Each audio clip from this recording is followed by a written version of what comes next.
தடவை கொச்சின்ல ஊழியத்தை முடிச்சுட்டு ஏர்போர்ட் பக்கத்துல ஒரு லாட்ஜில் என்னை தங்க வைக்கிறாங்க. சரி சரி. ஒரு 4 hours தான் இருக்குது ஃப்ளைட்டுக்கு. சென்னை வரணும், கொச்சின் டு சென்னை. அப்போ நான் சொல்கிறேன், பேசாமல் என்னை ஏர்போர்ட்டில் விட்டுருங்க, நான் இங்கேயே இருந்துட்டு போயிடுவேன். சரி. அவங்க வந்து அப்படிலாம் இல்லைப்பா சார், இது ஃப்ரெண்டோட லாட்ஜ் தான், இல்லை பைசாலாம் கிடையாது, நீங்கள் நல்லா ரிலாக்ஸ் பண்ணிட்டு காலையில் நல்லா சுடு தண்ணியில் குளிச்சுட்டு போங்க. வந்து ரூம்லலாம் விட்டாங்க, தேங்க்ஸ் சொன்னாங்க, எல்லாம் போயிட்டாங்க. 4.5 மணி நேரம் தான் மொத்தமே இருக்குது.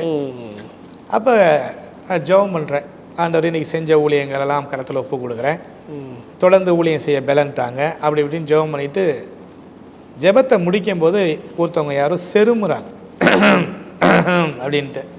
அப்போ நான் ரூம்குள்ளே பார்க்குறேன், ரூம் வந்து 4th floor இருக்குது.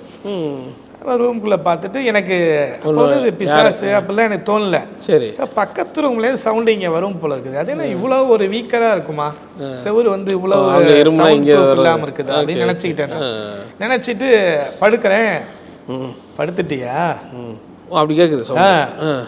அப்போ தான் எனக்கு கொஞ்சம் புரிய ஆரம்பிச்சிருச்சு, சம்திங் ராங். ஓகே, இயேசுவின் நாமத்தினால அப்படின்னு சொல்லி இருந்துச்சு. உட்கார்ந்தோன்னே டக்குன்னு பவர் போயிடுச்சு. ஃபோன் இல்லை அந்த ஹோட்டலில். சரின்னு சொல்லிட்டு போய் கதவை திறந்து இப்படி உள்ளே இழுக்கிறேன், வெளியிலேருந்து யாரோ இழுக்கிறாங்க.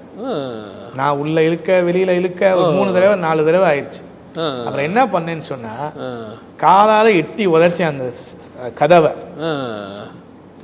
சாத்தா மேல உள்ள கோபத்தில் கதவை எட்டி உதச்சு, யார் உனக்கு அதிகாரம் கொடுத்தா இங்கே வந்து சேட்டை பண்ணுறதுக்குன்னா விட்டுருச்சு.